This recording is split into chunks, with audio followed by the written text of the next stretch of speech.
Hello students, good morning. मैं के भारद्वाज। आज आप लोग का ट्रिगो स्टार्ट करना हूँ। Trigonometry, trigonometry. देखिए, अगर आप मैथमेटिक्स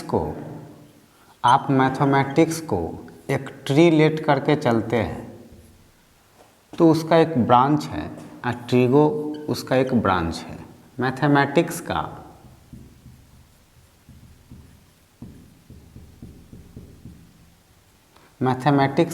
एक ब्रांच है ट्रिगोनोमेट्री। तो हम लोग सबसे पहले व्हाट इज ट्रिगोनोमेट्री पढ़ेंगे और ट्रिगोनोमेट्री क्या है इसको जानेंगे। उसके बाद मैं आपके चैप्टर पे आऊँगा। तो सबसे पहले हम लोग इसका डिफिनीशन देखेंगे कि आखिर ट्रिगोनोमेट्री कहते किसे कहें। ये तो आप समझ गए कि यह ट्रिगोनोमेट्री मैथमेटिक्स का एक ब्रांच है। लेकिन इसमें किस चीज़ों की पढ़ाई करते हैं, किस तरह से इसको पढ़ते हैं, इसके बारे में हम लोग जानेंगे।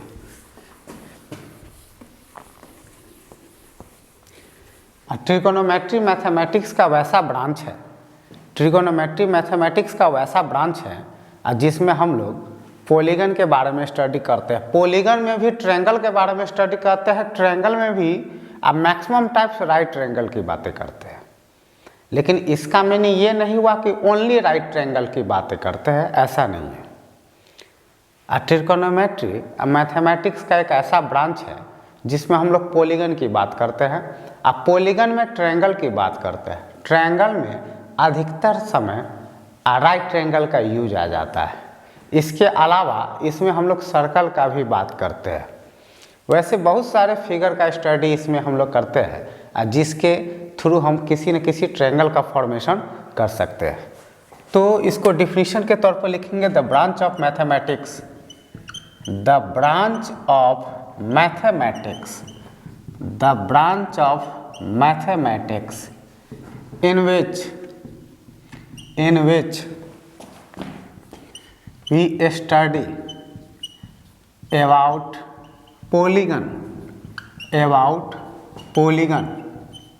comma circle is called trigonometry. Trigonometry। देखिए, ट्रिगोनोमेट्री जो है the branch of mathematics in which we study about polygon comma circle is called trigonometry. ये काफ़ी इम्पोर्टेंट पार्ट्स आपके कोर्स का, मैथमेटिक्स के कोर्स का ये काफ़ी इम्पोर्टेंट पार्ट इसको माना जाता है। तो यहाँ पर अब हम लोग इससे आपके चैप्टर पर फर्स्ट चैप्टर पर आने से पहले कुछ बेसिक बातें पढ़ेंगे जो आपको ज़रूरत होती है, जिस चीज़ की ज़रूरत आपको चैप्टर ट्रिगो को स्ट्रॉन्ग करने में ज़रूरत है।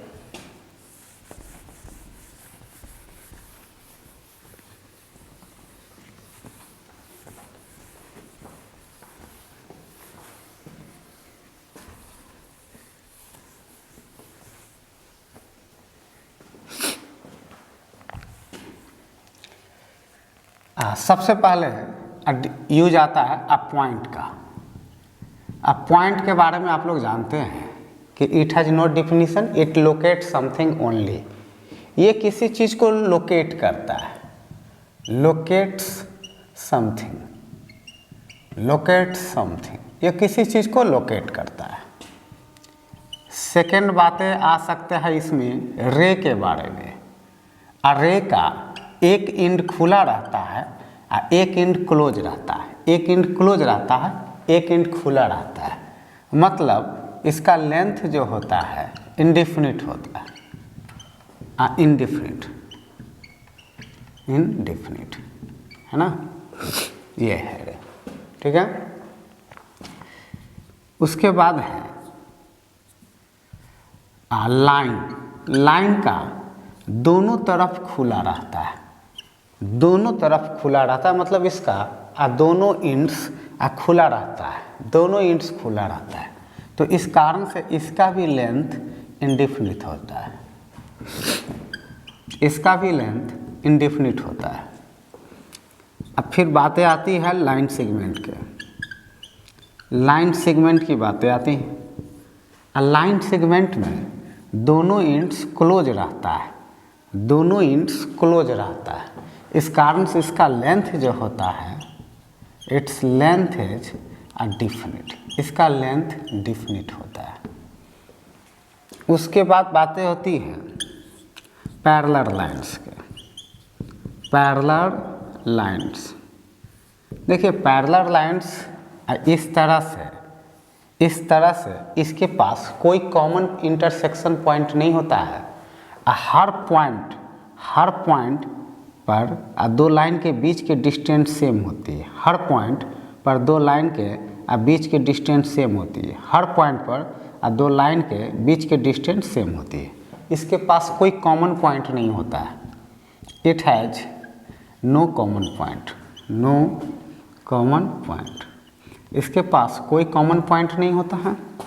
हर पॉइंट पर दो लाइन के बीच का डिस्टेंस सेम होता है।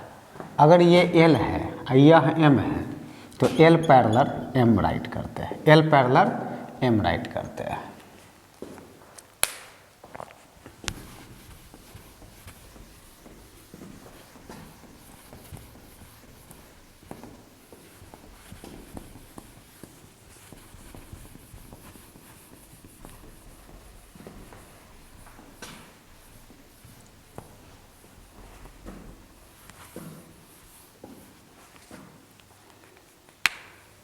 अब है इंटरसेक्टिंग लाइन।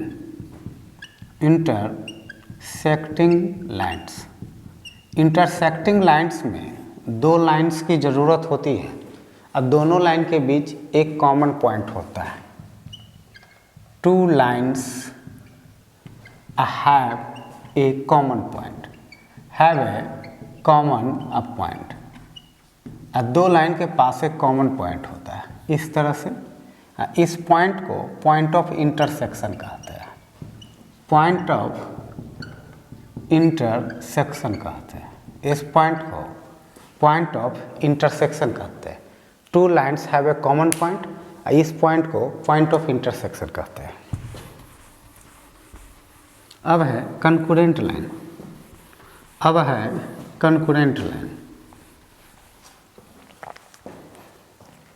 नेक्स्ट है आपका concurrent line.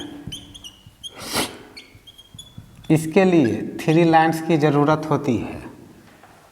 At least three lines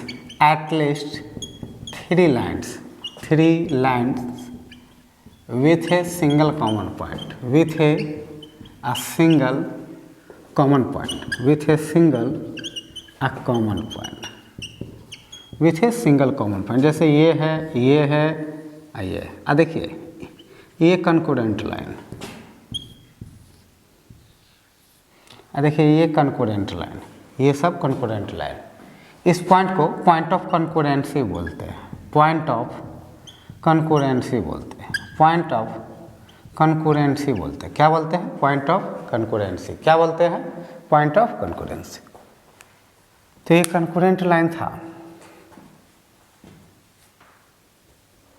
next है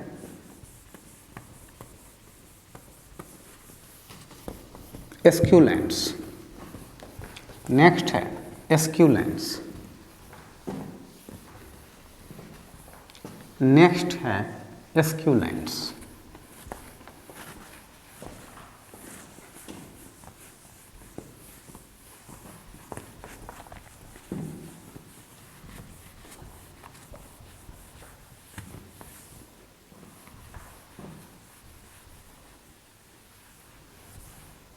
अगला है एस्क्यू लाइन्स। एस्क्यू लाइन्स, देखिए आप प्लेन में दो ही तरह के लाइन ड्रॉ कर सकते हैं। आप प्लेन में दो ही तरह के लाइन ड्रॉ कर सकते हैं, या तो वो पैरेलल होगा या इंटरसेक्ट कर जाएगा, या तो वो पैरेलल होगा या इंटरसेक्ट कर जाएगा। लेकिन जब एस्क्यू लाइन की बात होती है तो वह ना तो पैरेलल होता है और ना ही इंटरसेक्ट करता है। मतलब इस तरह के लाइन को स्पेस में रिप्रेजेंट करना पॉसिबल होता है। इस तरह के लाइन को स्पेस में रिप्रेजेंट करना पॉसिबल होता है। स्क्यू लाइन्स वैसे लाइन्स को कहते हैं जो ना तो पैरेलल हो और ना ही इंटरसेक्ट करे। Lines neither parallel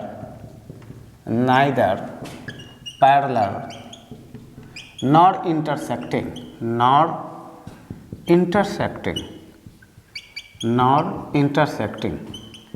are called skew lines। अब जैसे सपोज करते हैं कि ये स्पेस है, इसमें एक लाइन ये है, एक लाइन ये लाइन। तो देखिए ये ऐसे जाएगा, ये तो इस तरह से ज़्यादा चला जाएगा और ये आपका ऐसा जाएगा आगे पीछे ऐसा। तो ये कभी भी ना तो एक दूसरे को इंटरसेक्ट करेगा ना ही पैरेलल है। देखिए ये लाइन कभी भी एक दूसरे को ना तो इंटरसेक्ट करेगा ना ही पैरेलल है। तो ऐसे लाइन को स्क्यू लाइन्स कहते हैं। स्क्यू लाइन्स को इसमें रिप्रेजेंट करना पॉसिबल होता है। तो हर चीज़ की एक सिंबल होती है। जिस तरह से आप पैरेलल लाइन्स के बारे में आप ऐसे पढ़ते हैं, उसी तरह से स्क्यू लाइन्स को रिप्रेजेंट करते ऐसे है। It is represented by. इसको रिप्रेजेंट करने का तरीका है ऐसे ड्रा कर देना, ऐसे कर देना, है ना। इसी को स्क्यू लाइन समझते हैं। और दो लाइन के बीच में सबसे शॉर्टेस्ट डिस्टेंस यहाँ पर सबसे कम, और दो लाइन के बीच यहाँ पर सबसे कम डिस्टेंस, तो इसको शॉर्टेस्ट डिस्टेंस कहते हैं। क्या कहते हैं? Shortest distance. दो स्क्यू लाइन्स के बीच सबसे नज़दीक की दूरी, सबसे कम दूरी यहाँ पर है, इसको शॉर्टेस्ट डिस्टेंस, एस से शॉर्टेस्ट, डी से डिस्टेंस कहते हैं। तो इस स्क्यू लाइन्स को ऐसे रिप्रेजेंट करते हैं। अब एक बात आता है, प्लेन किसे कहते हैं। अब एक बात है, अब प्लेन की भी ज़रूरत होगी। अब प्लेन किसे कहते हैं? देखिए ये देख रहे हैं, एक तो ये प्लेन है। प्लेन का मीनिंग आप लोग ऐसे भी समझते हैं कि जैसे सपोज ये इसको ऐसे टच कर रहा है तो बहुत स्मूथ दिख रहा है, मतलब प्लेन लग रहा है।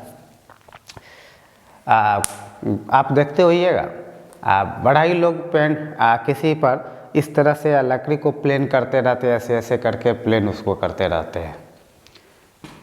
लेकिन यहाँ पर प्लेन का मीनिंग है क्लोज फिगर से, प्लेन का मीनिंग है क्लोज फिगर से। देखिए जैसे ये क्लोज फिगर, सपोज करते हैं कि ये क्लोज फिगर है, ये क्लोज फिगर है, तो इसको हम प्लेन तब कहेंगे जब इसके अंदर हम कहीं भी दो पॉइंट ले, इसके अंदर हम कहीं भी दो पॉइंट ले, इसके अंदर कहीं भी दो पॉइंट ले, तो उसको ज्वाइन करने वाला लाइन सेगमेंट भी अगर उसी बॉक्स के अंदर होली लाई कर जाता है तो ऐसे क्लोज फिगर को प्लेन कहते हैं। एक क्लोज फिगर ले ले, एक क्लोज फिगर ले ले, उस क्लोज फिगर के अंदर कहीं भी दो पॉइंट ले ले, एक क्लोज फिगर ले ले, उस क्लोज फिगर के अंदर कहीं भी दो पॉइंट ले ले, और उस दो पॉइंट को जोड़ने वाला लाइन सेगमेंट भी अगर उसमें कंप्लीटली होली लाई कर जाता है उस क्लोज फिगर के अंदर, तो वैसे फिगर को प्लेन कहते हैं। जैसे आपका ट्रायंगल हो गया, रेक्टेंगल हो गया, पैरेललोग्राम हो गया, स्क्वायर हो गया, सर्कल हो गया, ये सब प्लेन है। प्लेन को रिप्रेजेंट इन सारे फिगर से कर सकते हैं जिसका मैंने नाम लिया है, लेकिन जनरली लोग पैरेललोग्राम या रेक्टेंगल से प्लेन को रिप्रेजेंट कर देते हैं। तो पहले हम लोग इसका डिफिनीशन लिखेंगे। अब पहले इसका डिफिनीशन लिखेंगे।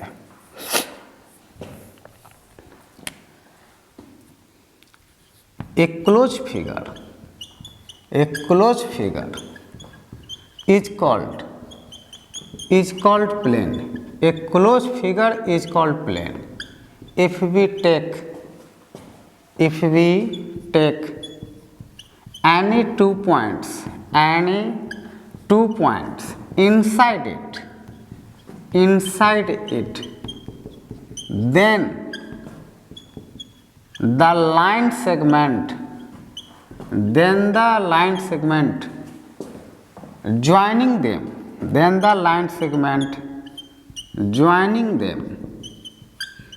also wholly lie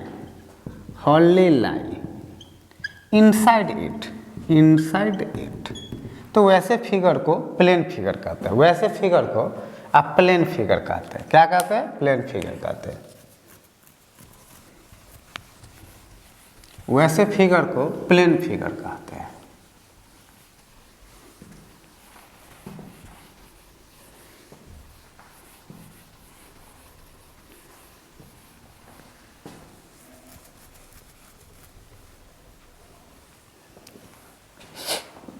A closed figure is called plane figure if we take any two points inside it, then the line segment joining them also wholly lies inside it। इसको समझेंगे।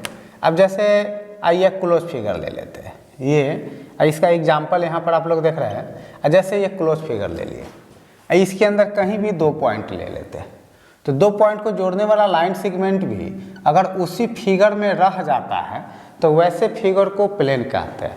देखिए ये close figure था, ये close figure था, इसके अंदर दो पॉइंट लिए हैं, दो पॉइंट को जोड़ने वाला लाइन सेगमेंट भी जो है वह भी उसी बॉक्स में, उसी क्लोज फिगर में पूर्ण रूप से समा गया है, आ गया है, तो ऐसे फिगर को प्लेन फिगर कहेंगे या प्लेन कहेंगे।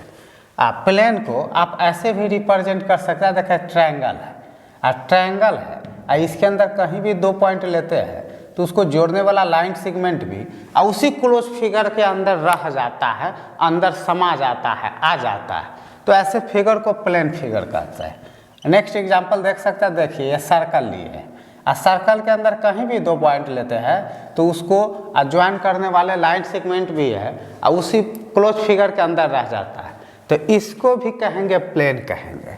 आप पैरेललोग्राम है, आप इसको प्लेन कहेंगे, स्क्वायर को आप प्लेन कहेंगे, मतलब क्वाड्रिलेटरल फैमिली का। क्वाड्रिलेटरल फैमिली जो है, क्वाड्रिलेटरल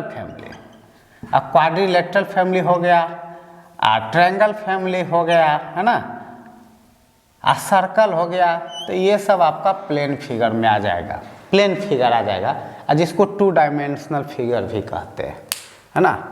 अब जो नेक्स्ट बातें जो होती है यहाँ पर, अब जैसे एक एग्जांपल आपको देता हूँ जो प्लेन नहीं है। अब एक ऐसा एग्जांपल देता हूँ जो प्लेन नहीं है, एक ऐसा एग्जांपल देता हूँ जो प्लेन नहीं है। अब जैसे सपोज आप यहाँ पर इस तरह के फिगर का फॉर्मेशन करते हैं, इस तरह के अब फिगर का फॉर्मेशन करते हैं। देखिए यहाँ पर दो प्लेन, एक प्लेन ये ले चुके हैं, एक प्लेन ये ले चुके हैं। अब इसको यहाँ पर इस तरह से हम लोग फॉर्मेशन करते हैं, कई प्लेन बट चुका है, कई प्लेन बट चुका है। अब देखिए एक पॉइंट यहाँ पर लेते हैं, दूसरा पॉइंट यहाँ पर लेते हैं, दोनों को ज्वाइन करते हैं, दोनों को ज्वाइन करते हैं। अब जो दोनों के बीच जो लाइन सेगमेंट बना, दोनों पॉइंट को जो ज्वाइन किया लाइन सेगमेंट बना, वह उसी क्लोज फिगर में नहीं है, उसी क्लोज फिगर में नहीं है। ऐसे फिगर को प्लेन फिगर नहीं कहेंगे, ऐसे फिगर को प्लेन फिगर नहीं कहेंगे। क्यूब हो गया, क्यूबाइड हो गया, ये सब सॉलिड फिगर। कोन हो गया, सिलेंडर हो गया, ये सब सॉलिड फिगर, ये सब सॉलिड फिगर है।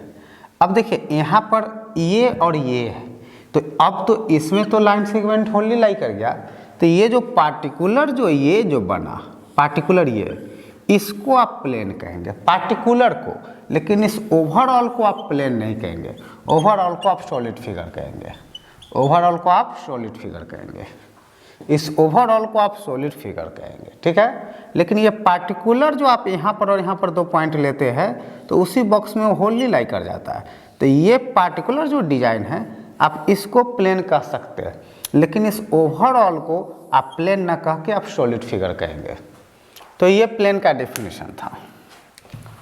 अब आपका फर्स्ट चैप्टर, अब फर्स्ट चैप्टर है angles and their measurement, angles and their measurement, ये आपका फर्स्ट चैप्टर है। हम लोग उसी को स्टार्ट करेंगे। अब angles and their measurement,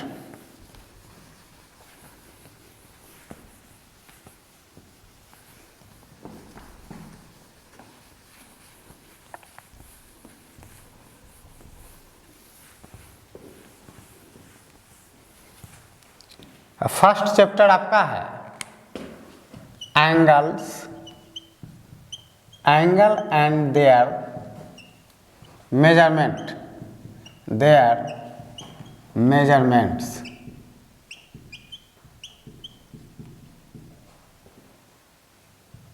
angles and their measurements, ये आपका फर्स्ट चैप्टर।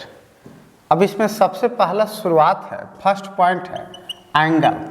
एंगल क्या होता है इसके बारे में हम लोग डिटेल पढ़ेंगे। एंगल किसे कहते हैं? देखिए, एंगल को समझने के लिए एक रे ले लेते हैं। चलिए एक रे ले लिए, एक रे ले लिए। रे में ये फिक्स पॉइंट होता है, रे में यह फिक्स पॉइंट, यह ओपन है, इसका वो पार्ट खुला हुआ है, वह कंटिन्यू बढ़ना चाहता है, यह फिक्स है। तो अब इस रे को हम लोग क्या करते हैं, इस फिक्स पॉइंट के अबाउट रोटेट कराते हैं। इस फिक्स पॉइंट के अबाउट इस रे को रोटेट कराते हैं। अब जैसे देखिए, ये आपका रे, ये आपका रे है, देख रहे हैं इस रे को। अब देखिए इस पॉइंट को देखिएगा, यहाँ पर जहाँ पर मैं पकड़े हुआ हूँ, इस पॉइंट को देखिएगा। ये मान लेता हूँ कि इसका ये वाला पॉइंट ये है, मतलब फिक्स पॉइंट।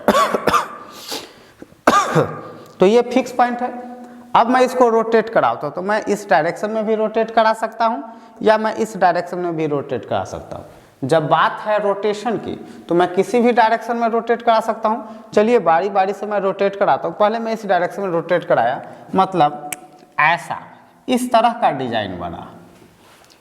एक बार फिर मैं यहाँ पर रे ले लेता हूँ, रे का यह पार्ट खुला हुआ है, ये पार्ट क्लोज है। अब इसको मैं रोटेट कराता हूँ। चलिए मैं अब इस तरह से रोटेट कराया, मतलब ऐसे रोटेट कराया।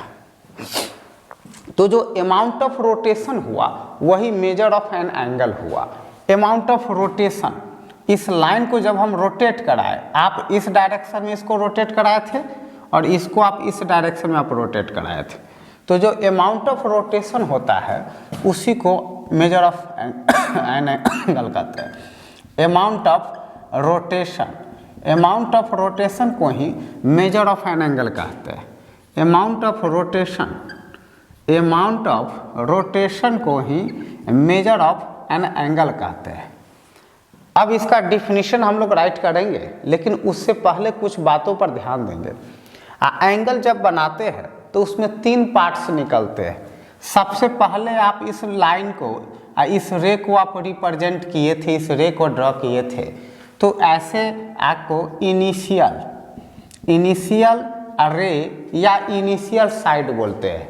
इनिशियल रे भी बोल सकते हैं या इनिशियल साइड भी बोल सकते हैं। लेकिन इस जगह ट्रिगो के जगह जब आप ट्रिगो की पढ़ाई करते हैं तो इनिशियल रे से ज़्यादा अच्छा इनिशियल साइड बोलने में लगता है, इसलिए हम लोग इसको इनिशियल साइड ही बोलेंगे। तो ये आपका इनिशियल साइड हो गया। इसको जब आप रिवॉल्व कराए तो ये लाइन आपको मिला। जब आप इस लाइन को रिवॉल्व कराए, इस डायरेक्शन में रोटेट कराए, तो आप इस लाइन पर आए, इस रे पर आए, तो इस रे को टर्मिनल साइड या टर्मिनल रे भी कह सकते हैं। लेकिन रे से ज़्यादा अच्छा साइड सुनने में लगता है, इसलिए इसको टर्मिनल साइड कहेंगे, इसको टर्मिनल साइड कहेंगे। यहाँ पर आने के बाद आपका वर्क फाइनल हो गया है। जब आप यहाँ पर आए हैं तो एंगल का फॉर्मेशन हो चुका था, इसलिए इसको फाइनल साइड भी बोलते हैं, फाइनल साइड भी बोलते हैं।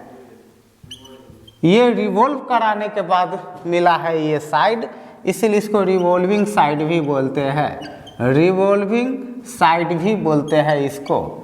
वही बात हम लोग यहाँ पर इस पॉइंट को जो फिक्स था, इस पॉइंट को वर्टेक्स बोला जाता है या फिक्स पॉइंट भी बोला जाता है, या फिक्स पॉइंट भी बोला जाता है, या इसको ओरिजिन भी बोलते हैं। एंगल की शुरुआत, एंगल की उत्पत्ति, एंगल का जन्म वहीं से हुआ था, क्योंकि सबसे पहले आपने अपना पेन ऐसे ड्रॉ यहाँ पर रखा था और उसके बाद आपने ऐसे ऐसे प्रोड्यूस किया था। तो शुरुआत एंगल का जब आप बनाने का मूड में जब आप आए तो एंगल का जन्म इस पॉइंट से हुआ था, इसलिए उसको ओरिजिन भी कहते हैं या वर्टेक्स या फिक्स पॉइंट कहते हैं। तो इस बात को फिर एक बार मैं यहाँ पर राइट करता हूँ, इसको इनिशियल साइड कहते हैं। क्या कहते हैं? इनिशियल साइड कहते हैं। क्या कहते हैं? Initial side. इसको टर्मिनल साइड कहते हैं। क्या कहते हैं? टर्मिनल साइड कहते हैं। इसको क्या कहते हैं? टर्मिनल साइड, है ना। टर्मिनल साइड को ही रिवॉल्विंग साइड भी कहते हैं। क्या कहते हैं? रिवॉल्विंग साइड भी कहते हैं। इसी को फाइनल साइड भी कहते हैं। इसी को फाइनल साइड भी कहते हैं, याद रहेगा। अमाउंट ऑफ रोटेशन को ही मेजर ऑफ एन एंगल कहते हैं। अमाउंट ऑफ रोटेशन को ही मेजर ऑफ एन एंगल कहते हैं। इस पॉइंट को क्या कहेंगे? यहाँ पर मैं राइट कर चुका हूँ, इसको वर्टेक्स बोलते हैं। क्या बोलते हैं? वर्टेक्स। या इसी पॉइंट को फिक्स पॉइंट भी बोलते हैं। क्या बोलते हैं? फिक्स पॉइंट भी बोलते हैं। या इसी पॉइंट को ओरिजिन भी बोलते हैं। क्या बोलते हैं? ओरिजिन भी बोलते हैं। देखिए, जब आप छोटे क्लास में पढ़ाई किए थे, जब आप 9th-10th की पढ़ाई किए थे, उस समय आपके टीचर बताए होंगे कि एंगल, ये टीचर नहीं बताए होंगे, टीचर आपके जानते हुए भी आपको ये नहीं बताए कि एंगल बहुत बड़ा भी होता है, ट्रिगो में एंगल बहुत बड़ा भी होता है, ट्रिगो में एंगल बहुत छोटा भी होता है। ये आपके टीचर नहीं बताए होंगे, क्योंकि उस समय आपके सिलेबस में वो सारी बातें नहीं पढ़ना था। लेकिन अब जो आप लोग जिस क्लास में आए हैं, उस क्लास में आपको एंगल बहुत बड़ा भी पढ़ना है, अब बहुत छोटा भी पढ़ना है। बहुत बड़ा भी पढ़ना है, अब बहुत छोटा भी पढ़ना है कि नहीं। अब जितना बड़ा एंगल बनता है, उतना आप अच्छे से किसी चीज़ को देख सकते हैं। और जितना बड़ा एंगल बनता है, उतना आप किसी चीज़ को अच्छे से देख लेते हैं, है कि नहीं।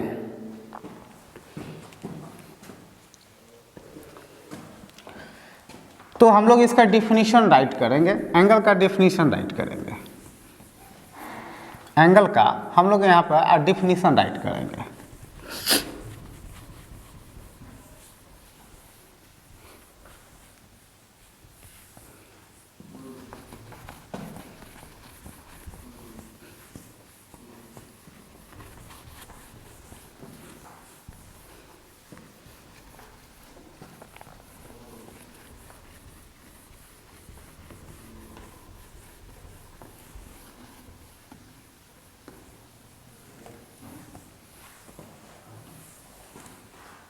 चलिए, तो एंगल का डेफिनेशन राइट करेंगे। When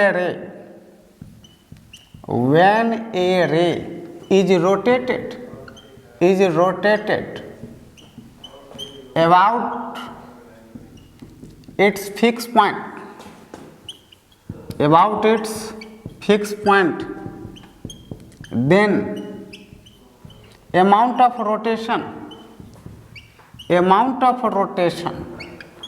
amount of rotation is called an angle, is called measure of an angle,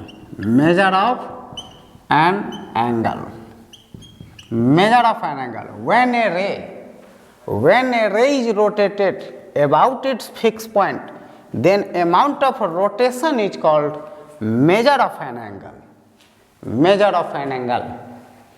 अब एग्जाम्पल आप देख चुके हैं, मैं आपको वही समझाया था। ये रे है, इसको हम लोग रोटेट कराते हैं, किसी भी डायरेक्शन में रोटेट कराते हैं। इससे पहले मैं दोनों डायरेक्शन में रोटेट करके मैं आपको बताया हूँ, है ना। तो इसको जब रोटेट कराते हैं तो इस तरह से बनता है।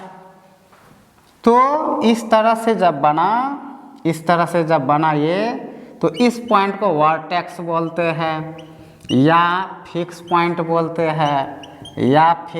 बोलते हैं, या ओरिजिन भी बोलते हैं। इतने नामों से इसको जानते हैं, याद रखना है। इस साइड को इनिशियल साइड बोलते हैं। यहाँ से आप शुरुआत किए थे, इसी साइड से आप शुरुआत किए थे। और इस साइड को टर्मिनल साइड बोलते हैं। क्या बोलते हैं? Terminal side. यहाँ पर आपका वर्क फाइनल हो गया है, इसलिए इसको फाइनल साइड भी बोलेंगे। या इसको, चूंकि इस रे को रिवॉल्व कराए तो ये गेन हुआ, इसलिए इसको रिवॉल्विंग साइड भी बोलेंगे,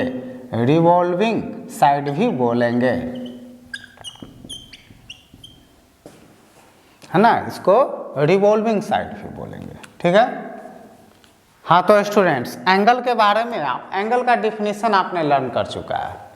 एंगल क्या होता है? अब देखिए, जब आप छोटे क्लास में थे, क्लास 9th-10th की जब आप पढ़ाई करते थे, हो सकता है आपके टीचर निगेटिव एंगल के बारे में आपको नहीं बताए हो, क्योंकि आपका कोर्स उस तरह से नहीं था।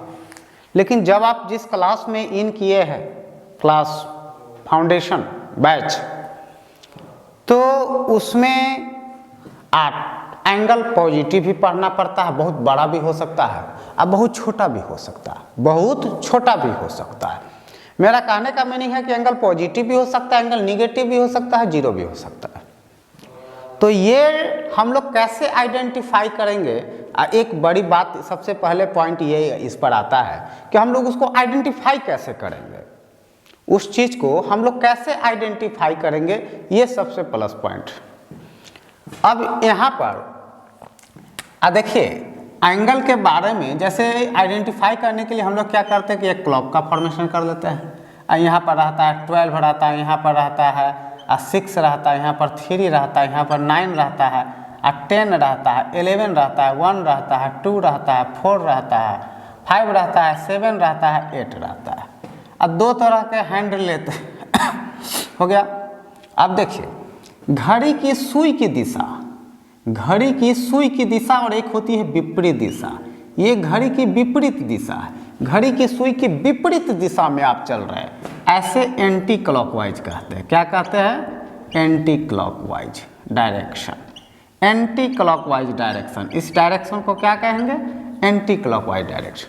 लेकिन जब आप घड़ी की सुई की दिशा में चलते हैं, अब जैसे ये घड़ी है आपका, ये घड़ी है, ये आपका 12 है, यह आपका 6 है, ये 3 है तो ये आपका 9 है, यह 1 है तो ये आपका 2 है, ये आपका 4 है तो ये आपका 5 है, 7 है, 8 है, 10 है, 11 है, और आप ऐसे चलते हैं। ये घड़ी की सुई की दिशा में आप चले हैं। इस डायरेक्शन को क्लॉकवाइज डायरेक्शन कहते हैं। क्या कहते हैं? क्लॉकवाइज डायरेक्शन कहते हैं। इस दिशा को क्लॉकवाइज डायरेक्शन कहते हैं। तो ये एंटी क्लॉकवाइज डायरेक्शन है और यह क्लॉकवाइज डायरेक्शन है। क्लियर है? अब मैं आपको एक बार एंगल के बारे में फिर से आपको याद दिला देता हूँ। देखिए एंगल को ध्यान से समझिए, ये इसका फिक्स पॉइंट है, यह है कि नहीं? और देखिए ऐसे आप बनाते हैं, यह हो गया। अब देखिए ये दोनों रे आगे चल के एक दूसरे से जुदा हो गया है। ये दोनों रे आगे चल के एक दूसरे से जुदा हो गया है। जुदा का मीनिंग आप लोग समझते होंगे। तो यहाँ पर मैंने लिखा कि से ये एंगल है। एंगल का कई नोटेशन होता है, एंगल को रिप्रेजेंट करने का कई नोटेशन होता है। रिप्रेजेंट, देखिए एंगल को थीटा से रिप्रेजेंट एंगल को कैसे करते हैं? आप थीटा से करते हैं, आप अल्फा से करते हैं, आप बीटा से करते हैं, आप गामा से करते हैं, आप डेल्टा से करते हैं ना, आप कभी कभी एक्स से भी रिप्रेजेंट कर लेते हैं। तो ये सारे, ये साई हो गया, यह फाई हो गया, ये सब सिंबल भी जानना है। इसको थीटा बोलते हैं, इसको अल्फा बोलते हैं, इसको बीटा बोलते हैं, इसको गामा बोलते हैं, इसको डेल्टा बोलते हैं, इसको एक्स बोलते हैं, इसको साई बोलते हैं, इसको फाई बोलते हैं। तो ये सब जो सिंबल है उससे हम लोग एंगल को रिप्रेजेंट करते हैं। लेकिन सबसे पॉपुलर साइन ट्रीगो में आपका थीटा है। सबसे पॉपुलर साइन आपका ट्रीगो के लिए थीटा है। तो हम लोग भी प्रयास करेंगे कि जहाँ पर एंगल को दिखाना हो तो हम बोलेंगे कि थीटा है, ये थीटा है।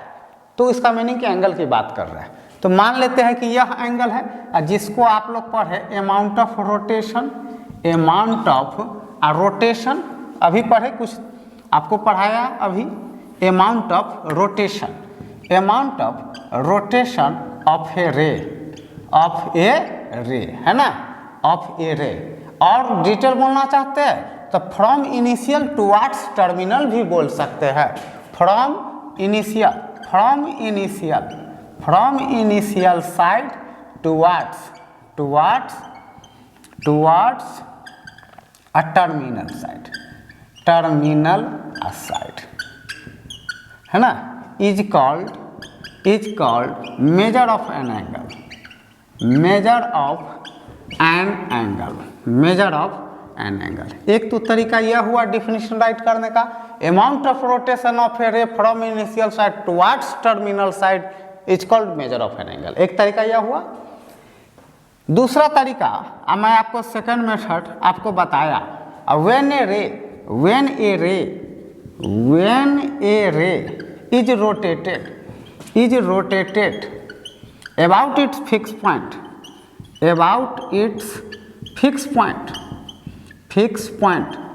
then amount of rotation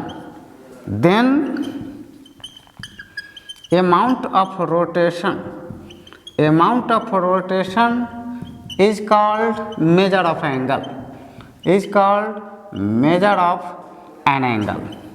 तो देखिए एक तरीका, एक तो डिफिनीशन राइट करने का एक ये तरीका हुआ, आप इसको भी डिफिनीशन कह सकते हैं, आप इसको भी डिफिनीशन कह सकते हैं। ये सेकेंड डिफिनीशन होता है ना कि आप किसी चीज़ को दो तरीके से कह सकते हैं, किसी चीज़ को आप दो तरीके से, किसी चीज़ को आप तीन तरीके से, किसी चीज़ को चार तरीके से कह सकते हैं। तो उस तरह से अगर आपसे कोई पूछता है कि व्हाट इज एंगल, एंगल क्या है, तो आप कह सकते हैं amount of rotation of a रे from initial sides towards terminal side is called measure of an angle. ये अपने आप में कंप्लीट डिफिनीशन है, अपने आप में ये कंप्लीट डिफिनीशन है। अगर आप ऐसा नहीं कहना चाहते हैं तो एंगल को डिफाइन आप ऐसे भी कर सकते हैं, when a ray is rotated about its fix point then amount of rotation is called measure of an angle, ऐसे भी कह सकते हैं। और तीसरे तरीके से आप कैसे कह सकते हैं, देखिए दो लाइन जुदा हो गया है, दो रे जो है, दो रे एक दूसरे से जुदा हो गया है, देख रहे हैं ना, दोनों रे एक दूसरे से जुदा हो चुका है। तो एंगल दो जुदा हुए रे को कहता है कि हम कभी एक दूसरे से मिल चुके थे, है ना। तो दो जुदा हुए रे का, दो जुदा हुए रे किसी जमाने में एक दूसरे से मिला था, उसका पहचान है एंगल, दो जुदा हुए रे किसी जमाने में एक दूसरे से मिला था और उसका पहचान है एंगल। याद रहेगा ना, तो आप ऐसे भी याद रखेंगे, दो जुदा हुए लाइन का, दो जुदा हुए रे का पहचान है कि दो रे कभी न कभी एक दूसरे से मिले थे किसी जमाने में, तो उसका पहचान है एंगल। ठीक है, चलिए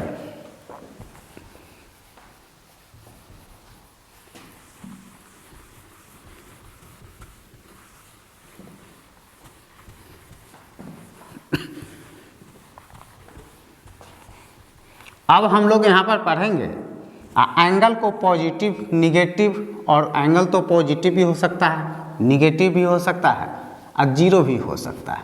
तो कैसे आइडेंटिफाई करेंगे किस केस में एंगल पॉजिटिव माना जाएगा, किस केस में एंगल को निगेटिव माना जाएगा, इसके लिए हम लोग पढ़ाई करेंगे।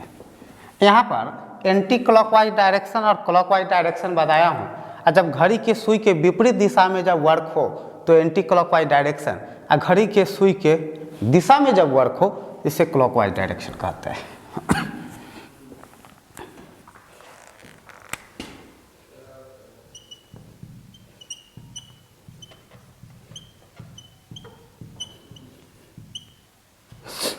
देखिए when rotation direction from initial side towards terminal side is anti-clockwise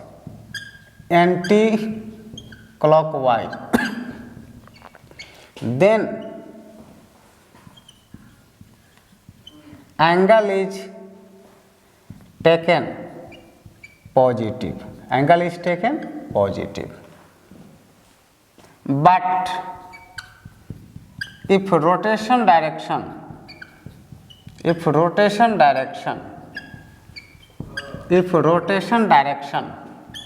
from initial side towards terminal side is clockwise, then angle is taken negative, है ना। याद रहे, यहाँ पॉजिटिव कहने का मीनिंग है पॉजिटिव, और निगेटिव कहने का मीनिंग क्या चीज़ से है, निगेटिव वर्ड के लिए मैंने ये सिंबल का यूज किया है, और पॉजिटिव वर्ड के लिए मैंने इस सिंबल का यूज किया है। पॉजिटिव वर्ड के लिए मैंने पॉजिटिव ये सिंबल का यूज किया है, और निगेटिव वर्ड के लिए मैंने ये सिंबल का यूज किया है। इसको समझेंगे, इसको डिटेल समझेंगे।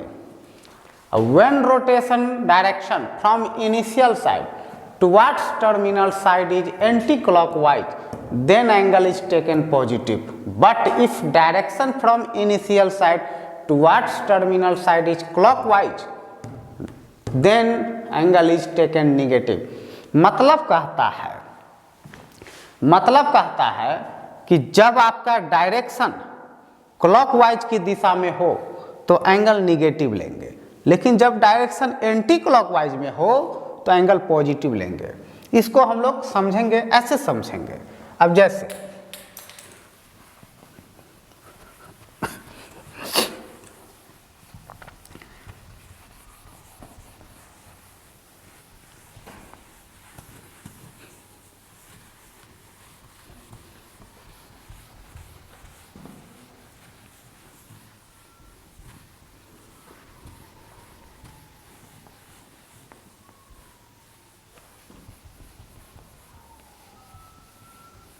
जैसे समझेंगे,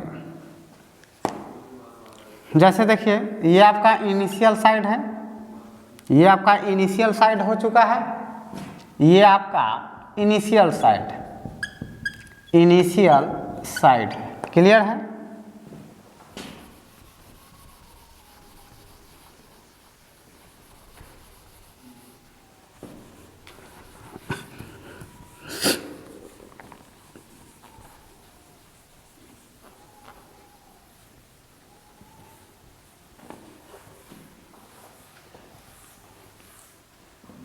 ये आपका इनिशियल साइड है। क्लियर है।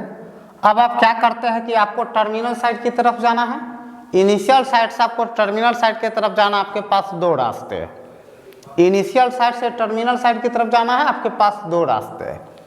या तो आप एंटी क्लॉकवाइज जाइए, मतलब पेन को एंटी क्लॉकवाइज, घड़ी के सुई की विपरीत दिशा में रोटेट करना है, घड़ी के सुई की विपरीत डायरेक्शन में रोटेट करना है।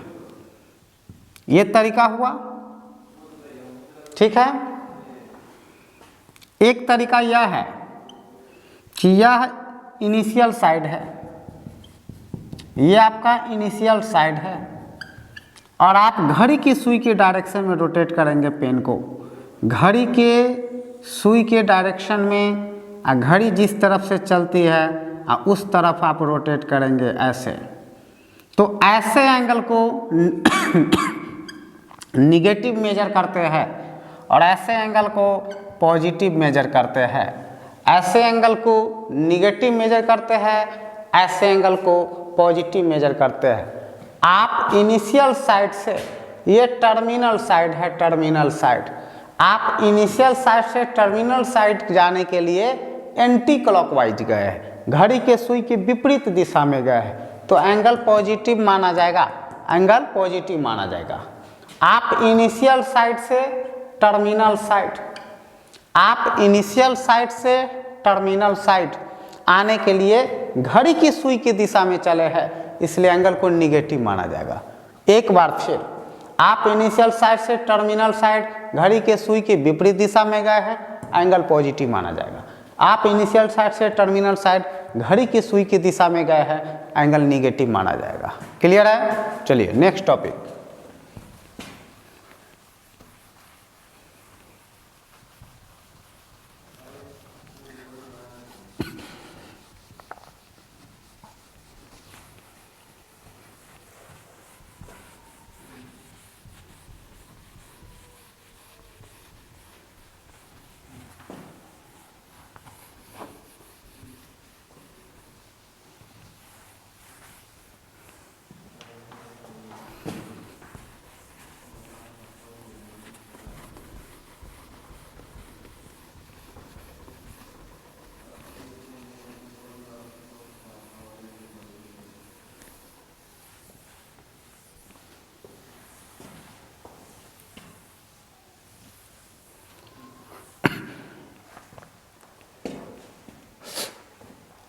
देखेंगे, यहाँ ध्यान देंगे, measurement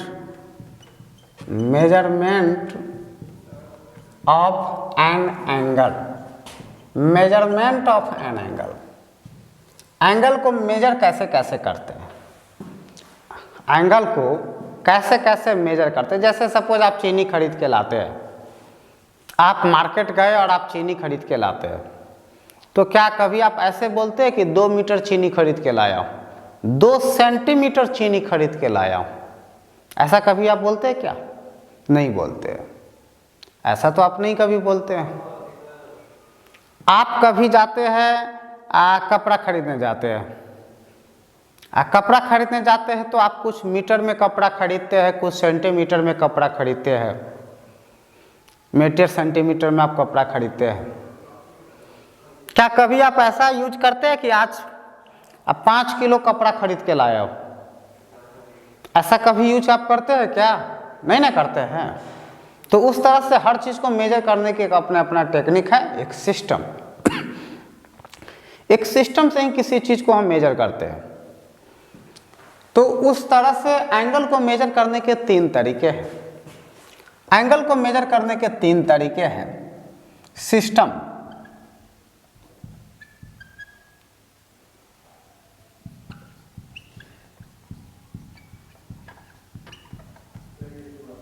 of an angle, angle को मेजर करने के 3 तरीके। कितने तरीके हैं? 3 तरीके।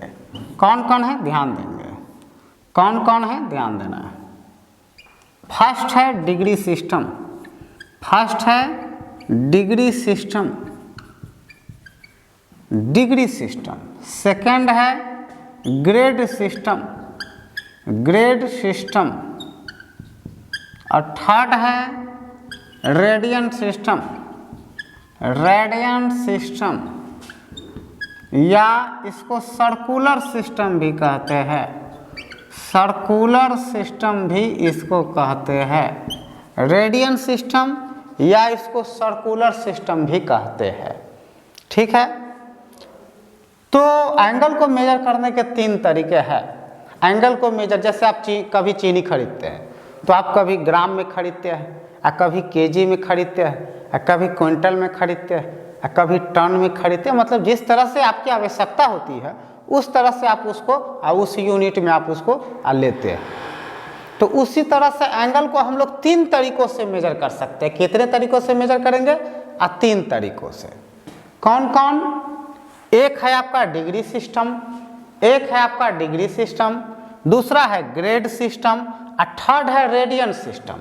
और रेडियन सिस्टम को ही सर्कुलर सिस्टम भी कहते हैं, और इसी को सर्कुलर सिस्टम भी कहते हैं।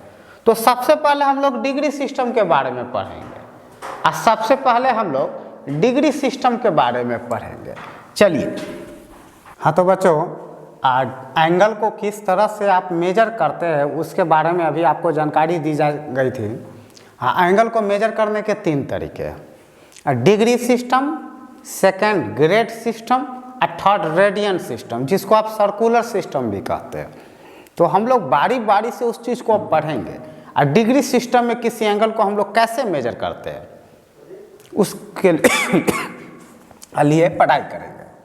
अब देखिए, फर्स्ट जो आपका है डिग्री सिस्टम, फर्स्ट जो है वह है आपका डिग्री सिस्टम। अब देखिए, in this system, in this system angle is measured, angle is measured in degree, in degree. In this system angle is measured in degree.